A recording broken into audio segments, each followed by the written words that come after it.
Virtualmente todos na Terra, independente de sua religião ou nacionalidade, reconhecem que existe alguma espécie de batalha ocorrendo no mundo entre as forças do bem e do mal.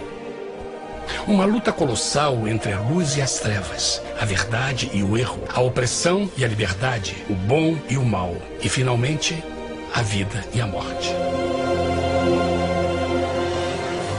Qual é a história por trás deste evidente paradoxo?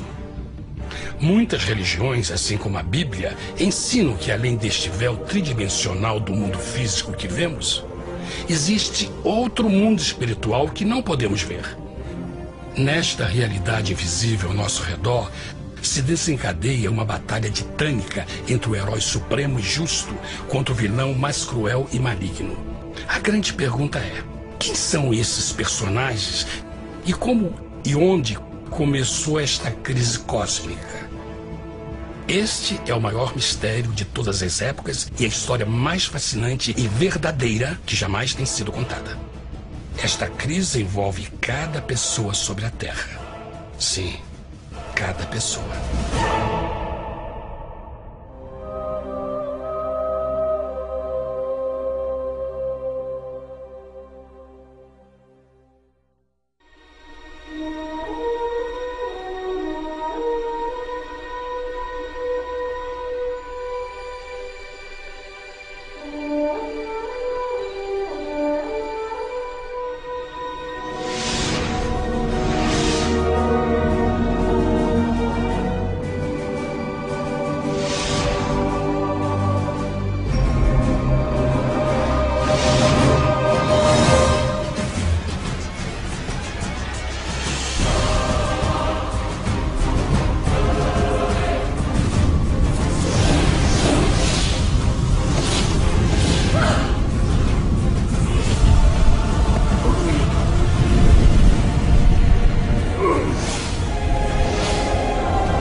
A história humana está repleta de cenas de guerras.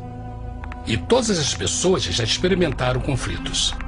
Mas para entender a origem do mal, devemos viajar ao passado para a Primeira Guerra do Universo. Porque esta guerra não aconteceu na Terra. Antes que o nosso mundo existisse, houve uma guerra no céu. Mesmo as palavras guerra no céu soam como uma contradição. É quase inimaginável para nós que pudesse haver batalhas e conflitos entre as criações de Deus no paraíso. O que pode ter causado este conflito celestial? Graças a um livro antigo chamado Bíblia, temos detalhes suficientes para poder juntar as peças e desatar os nós.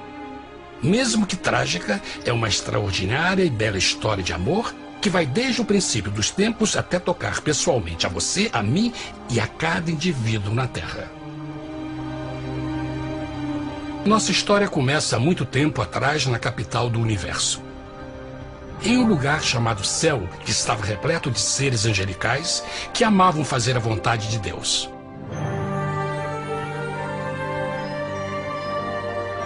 Sob o justo e amoroso governo do Criador, todo o céu desfrutava uma existência de felicidade e perfeita paz.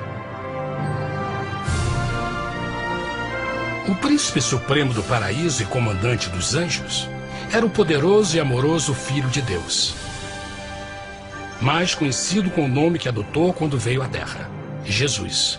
Ele tinha o mesmo propósito e pensamento com Deus, o Pai. O céu, sob o comando compassivo do Pai, Filho e Espírito Santo, provou ser um maravilhoso lugar de paz e alegria. Para realizar as ordens de Deus, a Trindade estava rodeada de um oceano virtual de inumeráveis espíritos ministradores chamados serafins e querubins, mais conhecidos como anjos. Estas poderosas e inteligentes criaturas descobriram que a felicidade estava em cumprir as ordens do Todo-Poderoso. Mas Deus criou um extraordinário anjo para atuar como líder de toda a multidão celestial. A Bíblia nos diz que seu nome era Lúcifer, que significa portador da luz. Este querubim foi o maior ser criado por Deus e assumia a posição mais próxima do trono de Deus, estando diretamente sob a autoridade de Jesus. A tarefa de Lúcifer era difundir a luz e o conhecimento da vontade de Deus a todos os outros anjos. Lúcifer foi o mais esplêndido ser criado por Deus. Era extremamente bonito e dotado de enormes poderes de liderança e organização. Entre os anjos, ele foi muito admirado, respeitado e amado como amigo. Mesmo assim, Deus previu o mal que Lúcifer estava a ponto de introduzir no reino da luz. Cheio de sabedoria e formosura, de todas as pedras preciosas te cobrias. Tu eras o querubim, ungido para cobrir, e te estabeleci. No monte santo de Deus estavas. No meio das pedras afogueadas andavas. Perfeito eras nos teus caminhos, desde o dia em que foste criado, até que se achou iniquidade em ti. Quando Lúcifer percebeu a sua beleza e poder, seu coração pouco a pouco começou a mudar. Permitiu que seu enfoque se afastasse de Deus e direcionou seu amor para si mesmo.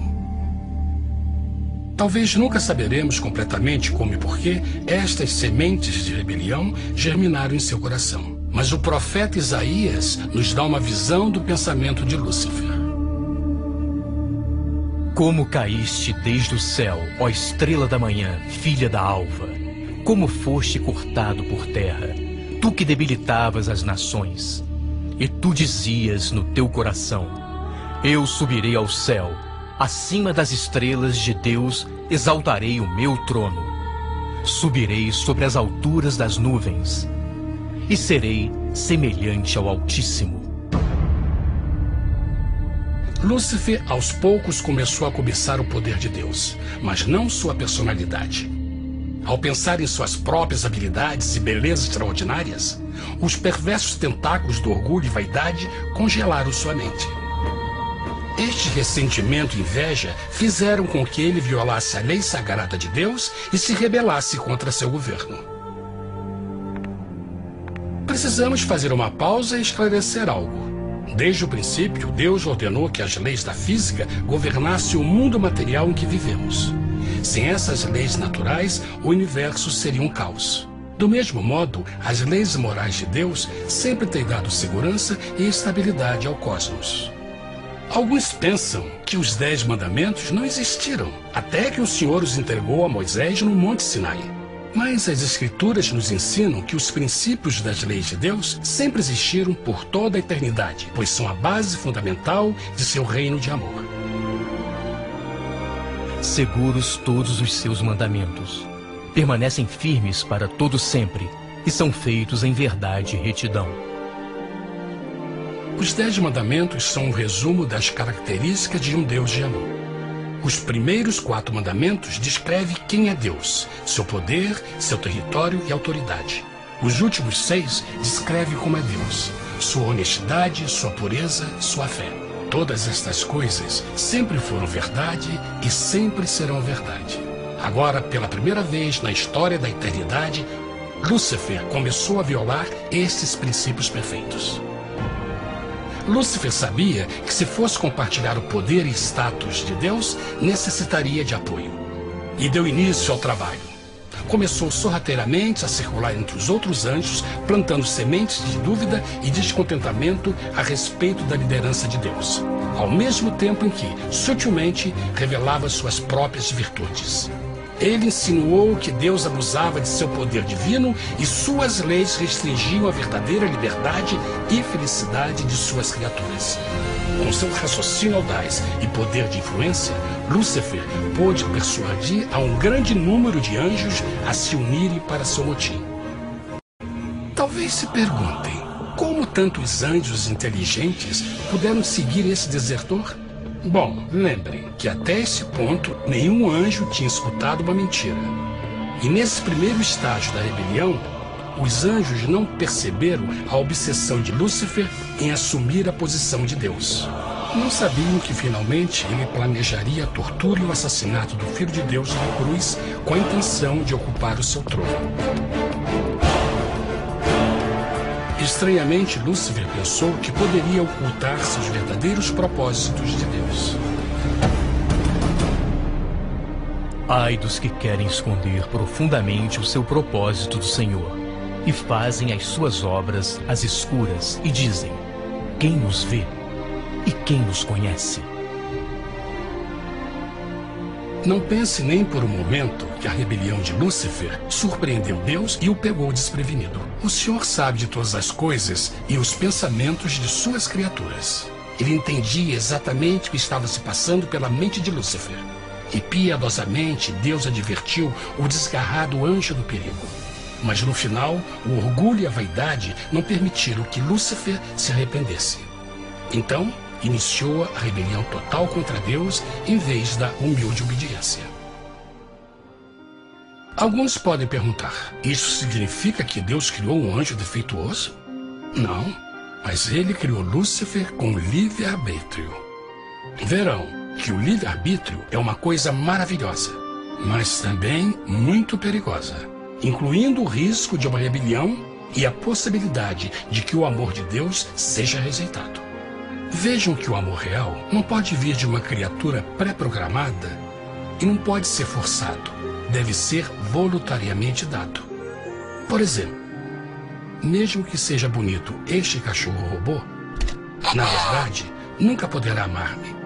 Posso fazer que pareça que me ame, mas só estará seguindo instruções pré-programadas. Que opção. Por outro lado, este pequenino está realmente feliz em ver-me. Ele decidiu dar-me seu afeto.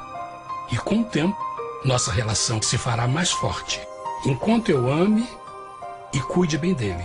Do mesmo modo, um Deus de amor só quer amor verdadeiro de suas criaturas. E para que isso aconteça, elas precisam ter o livre-arbítrio.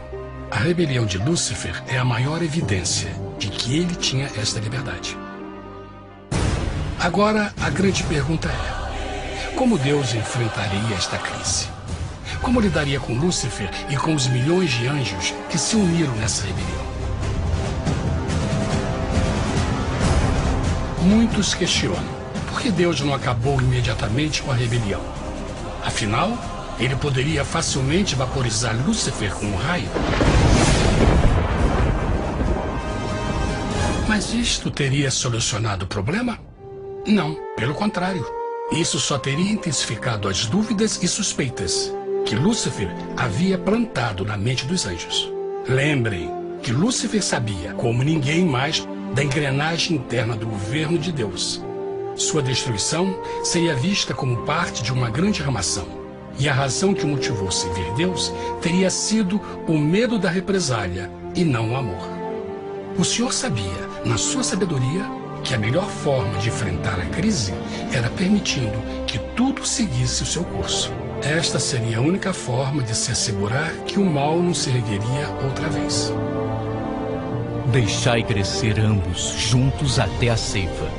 E por ocasião da ceifa, direi aos ceifeiros: colhei primeiro o joio e atai-o em molhos para o queimar, mas o trigo ajuntai-o no meu celeiro. Na parábola do joio e do trigo, Jesus descreve que um tempo de crescimento é necessário para que uma planta revele sua verdadeira natureza. No seu entendimento infinito, Deus sabia que com o tempo, o caráter real de Lúcifer seria exposto e que os amargos frutos de sua rebelião seriam vistos. Até agora, os cidadãos do universo não estavam familiarizados com o pecado e até onde os levaria. Mas isso mudaria quando eles vissem por si mesmos sua terrível natureza autodestrutiva. Afinal, a sabedoria e o amor do governo de Deus seria para sempre confirmado e o universo estaria seguro. Quando Lúcifer e seus seguidores revelaram abertamente sua rebelião, o Senhor soube que não haveria paz se permitisse que eles ficassem no céu. Deveria impor um limite, entrar em ação e enfrentar os rebeldes. Mas Lúcifer e seus seguidores nunca sairiam por vontade própria ou pacificamente. O passo seguinte foi a guerra. E houve batalha no céu. Miguel e os seus anjos batalhavam contra o dragão. E batalhavam o dragão e os seus anjos. Mas não prevaleceram, nem mais o seu lugar se achou nos céus. E foi precipitado o grande dragão, a antiga serpente, chamada o Diabo e Satanás, que engana todo mundo. Ele foi precipitado na terra, e os seus anjos foram lançados com ele. A Bíblia não revela exatamente que tipo de armas foram usadas durante este conflito cósmico. Mas esta guerra foi como nenhuma guerra que os olhos mortais já viram. Apocalipse 12:4 nos diz que finalmente Lúcifer e 1/3 dos anjos de Deus foram expulsos do paraíso.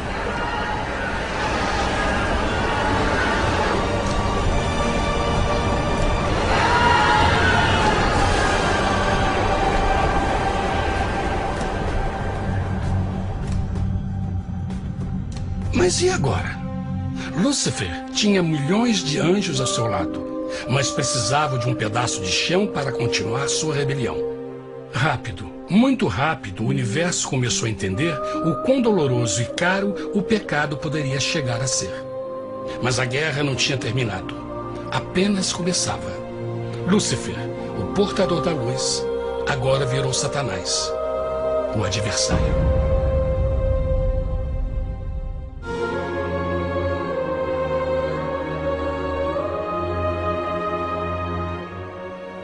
Depois da guerra no céu, Satanás e seus anjos caídos foram expulsos da corte de glória.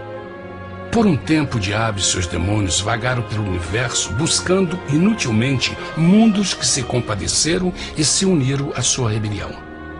Enquanto isto, o coração de Deus sentia intensamente o vazio que deixou a perda de Lúcifer e seus anjos. Então o Pai, o Filho e o Espírito Santo retomaram seu trabalho favorito, o maravilhoso trabalho da criação. Decidiram fazer um mundo novo, pleno, com muita variedade e diversas criaturas de amor. Este novo mundo seria único, porque as criaturas principais seriam feitas à imagem de Deus. Para eles, o Senhor também daria o domínio deste planeta novo, que conhecemos como Terra. No princípio, Deus criou a terra. E viu Deus tudo quanto tinha feito, e eis que era muito bom. Que imagem maravilhosa! Deus forma um novo mundo, nosso planeta, Terra. E em cada maravilhoso dia da criação, algo novo e espetacular começa a fazer parte da cena. Por exemplo, no terceiro dia, Deus falou e uma linda e exuberante vegetação fez parte da existência. Plantas de todas as cores, formas e tamanhos. No quinto dia, o mundo estava repleto de espantosas e exóticas criaturas, que podiam tanto se elevar aos céus como deslizar pelas águas azuis. E outras podiam fazer as duas coisas. No sexto dia, houve a introdução de um grande número de animais terrestres. Desde o gigante elefante até o pequeno esquilo, cada um encontrou um lugar nesse novo planeta para viver em harmonia com o resto da criação. E também no sexto dia, Deus criou o homem. E disse Deus: façamos o homem à nossa imagem, conforme a nossa semelhança. E formou o Senhor Deus o homem do pó da terra, e soprou em suas narinas o fôlego da vida, e o homem foi feito alma vivente. E plantou o Senhor Deus um jardim no Éden, do lado oriental, e pôs ali o homem que tinha formado.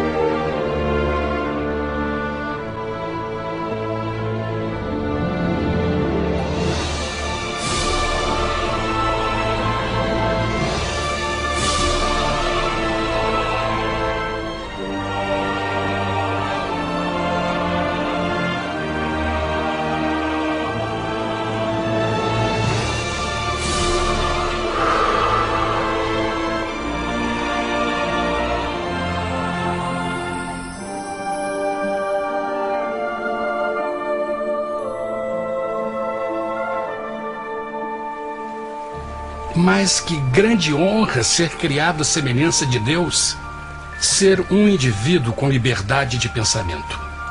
No princípio, o homem não percebia a sua nudez. Provavelmente porque antes do pecado ele estava vestido de glória e luz.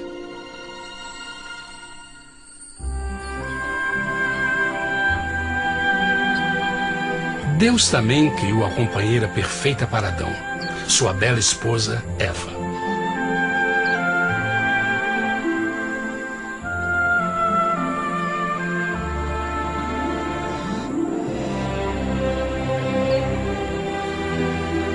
O feliz casal foi colocado em um magnífico jardim perfeitamente projetado para aumentar sua felicidade. Para Adão e Eva e as outras criaturas da terra, também foi dado o privilégio divino de procriar a sua própria imagem.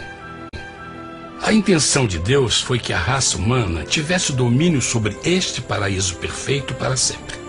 Eternamente felizes e saudáveis, trabalhariam com a flora do jardim de Deus, enquanto desfrutariam o afeto e companhia de todas as criaturas sob seus cuidados. O ambiente que nossos primeiros antepassados experimentaram foi muito diferente do mundo de hoje. As rosas não tinham espinhos, os insetos não mordiam nem picavam, e os leões e as ovelhas brincavam juntos. Mas a grande bênção era os humanos viverem em perfeita harmonia com seu Criador. A cada 7 dias, Adão e Eva descansavam de seu prazeroso trabalho e gozavam de uma comunhão com a visita de seu Criador. Era um mundo esplêndido e maravilhoso. E esse estado de felicidade teria continuado eternamente se nossos primeiros parentes tivessem mostrado fidelidade com uma simples prova. Mas da árvore do conhecimento do bem e do mal, dela não comerás, porque no dia em que dela comeres, certamente morrerás. Visto que o adversário havia contaminado o universo com sua rebelião, o Senhor viu a necessidade de uma simples prova de amor e lealdade. Lembrem que os anjos bons acabaram de ver 1/3 de seus amigos serem expulsos do céu durante a guerra. Como estariam seguros de que esses novos humanos não se uniriam a Lúcifer e causariam problemas? Então o Senhor plantou uma árvore no jardim, uma árvore cujo fruto não deveria ser comido sob pena de morte. Ao passar por esta simples prova de obediência, Adão e Eva mostrariam a lealdade para com Deus e a fé em sua palavra. Ainda mais, era uma prova de amor. Por isso, Jesus disse em João 14, se me amais, guardais meus mandamentos. Mas alguém mais soube desta prova de fé e estava determinado a usá-la em seu favor. Satanás estava com inveja dos humanos que desfrutavam da bendita vida que ele perdeu. Sua feliz existência estava em total contraste com a sua, que agora estava cheia de culpa, pecado e miséria. Com ressentimento e raiva, não estava disposto a deixar o casal em paz, pois o pecado sempre buscará arrastar a outros consigo.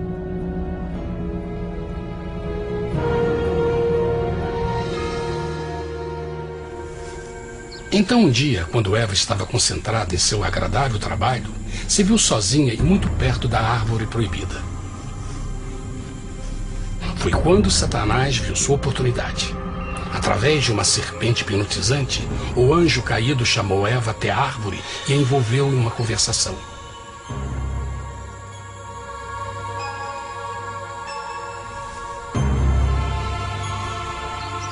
Suas palavras encantadoras foram cuidadosamente calculadas para gerar desconfiança a Deus.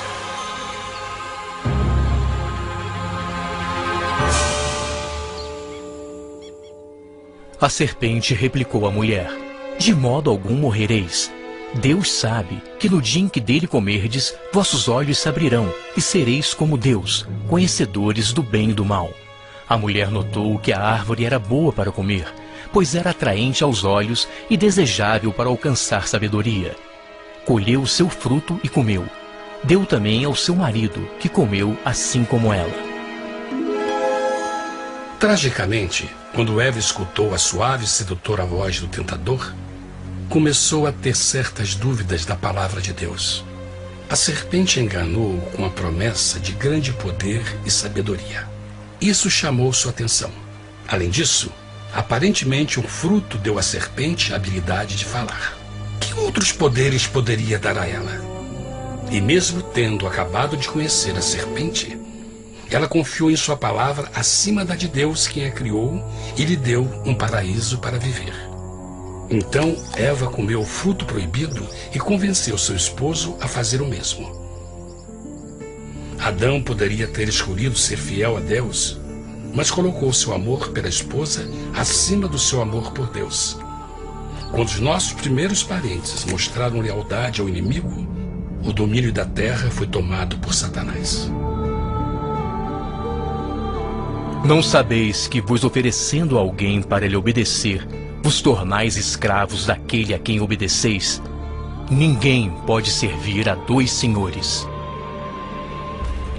Este mundo agora seria o último campo de batalha entre o bem e o mal, e o coração de cada homem e mulher seria o prêmio.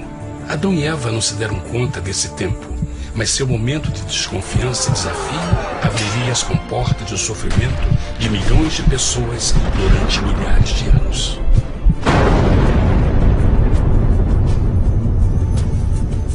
Portanto, como o pecado entrou no mundo por um homem, e por ele a morte, e assim a morte transmitiu-se a todos os homens naquele em quem todos pecaram.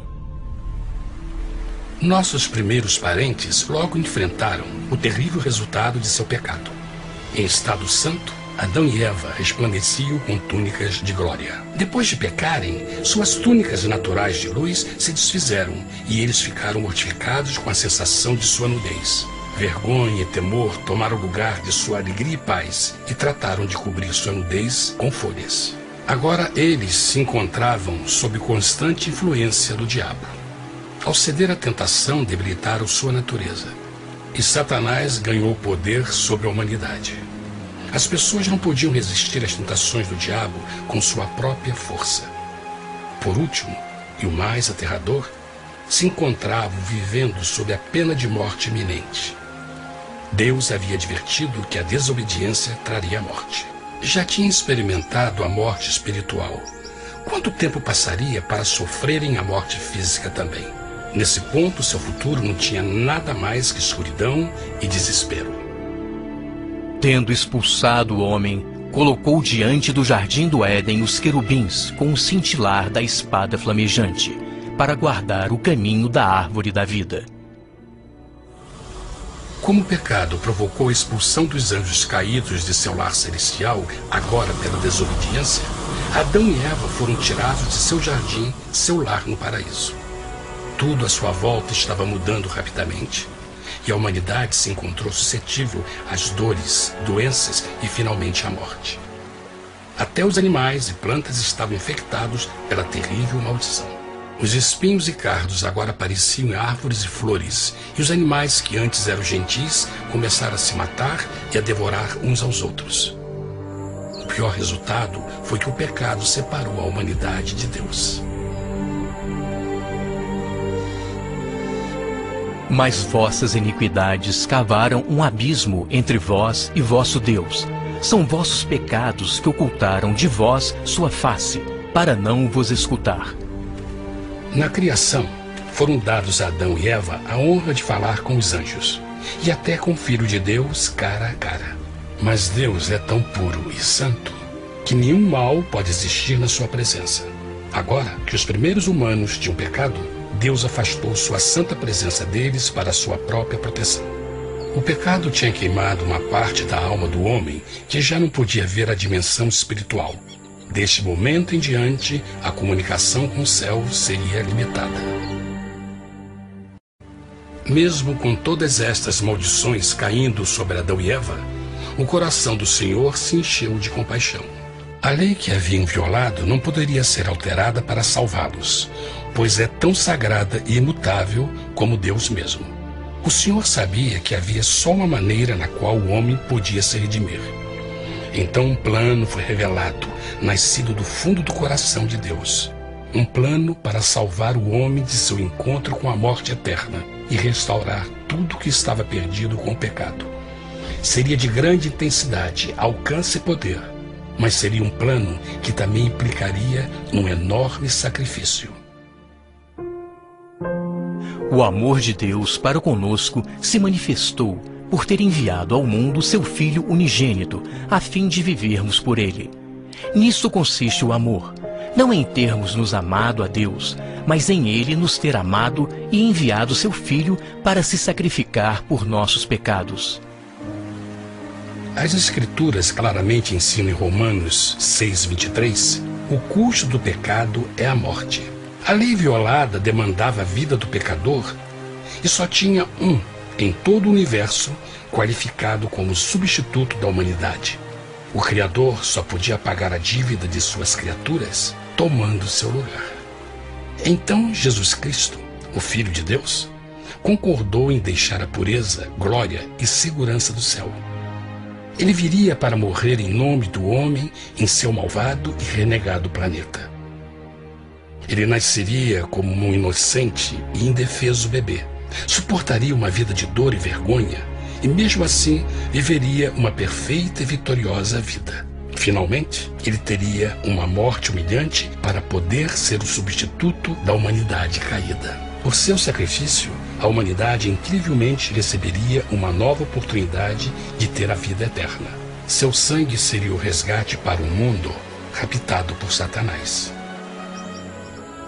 Este maravilhoso plano de redenção foi graficamente ilustrado no sistema de sacrifício de animais ordenado por Deus depois da queda do homem. O Senhor tinha avisado Adão e Eva que iriam morrer no dia em que comessem do fruto proibido. E como que permaneceram vivos? A Bíblia nos diz que imediatamente depois do pecado, Deus providenciou roupas na forma de peles de animais. É bom notar que o Apocalipse se refere a Jesus Cristo como a ovelha que foi morta desde o princípio do mundo. Isso indica que uma ovelha foi sacrificada no mesmo dia para prevenir suas mortes imediatas. Pela fé, neste sacrifício, suas mortes foram simbolicamente transferidas deles para a criatura inocente. A ovelha certamente era a representação de Jesus. Assim, um raio de esperança foi dado em uma situação de escuridão e desespero.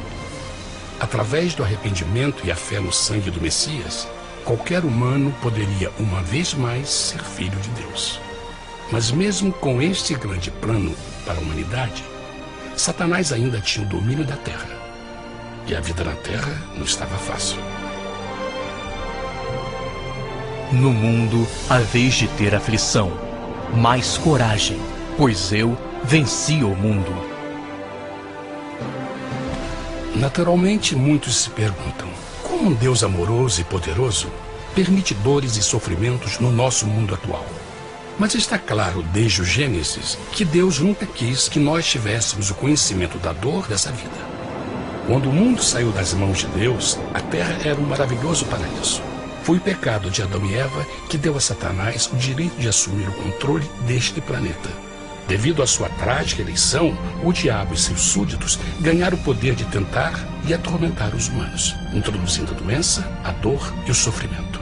Talvez fosse melhor perguntar: por que Satanás não tem o controle total da humanidade? A resposta é Jesus Cristo.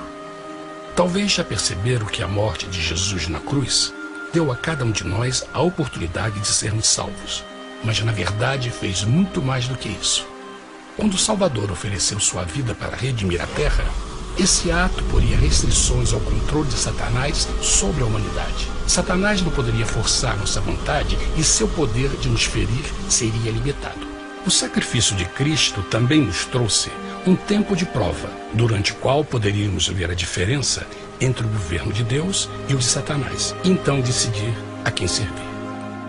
Finalmente, pelo sacrifício que fez Jesus, o reino de Satanás chegará ao seu final, e um dia a terra será devolvida ao homem mais maravilhosa do que era no princípio.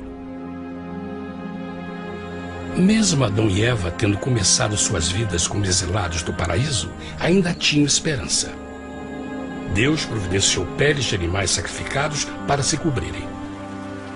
Mas o mais importante, ele prometeu o sangue do Cordeiro de Deus para pagar por seu pecado, se aceitassem a Cristo e se arrependessem. Uma grande pergunta permanece: as pessoas aceitaria o grande presente de Deus? Como escaparemos se agora desprezarmos a mensagem tão sublime da salvação? A incrível história que acabaram de escutar é verdade e afeta vocês. Pois, pelo desejo de Satanás de ser Deus e a desconfiança e desobediência de Adão e Eva, todos nós nos encontramos em uma situação perigosa. De um lado, a humanidade foi grandemente favorecida por Deus com uma segunda chance de recuperar nosso lugar no Éden.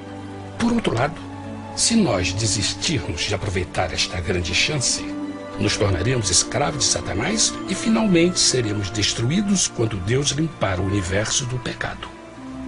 Amigos, não há melhor hora de fazer sua escolha por Jesus do que agora mesmo. Nenhum de nós sabe quanto tempo mais teremos que viver nesta terra. Jesus nos tem mostrado grande interesse no seu bem-estar e seu amor por vocês o levou a providenciar uma maneira de escaparmos de uma futura destruição. Ele quer que você o aceite e se arrependa de seus pecados. Através de Cristo, pode encontrar o perdão para tornar-se como Ele em caráter. A triste notícia é que Satanás atua de todas as formas possíveis para evitar que aceite o presente da salvação de Deus.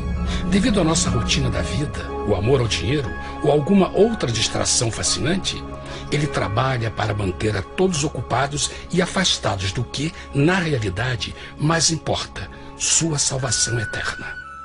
Para que entendam a realidade da situação e que se você não escolhe a Jesus por omissão, está escolhendo a Satanás.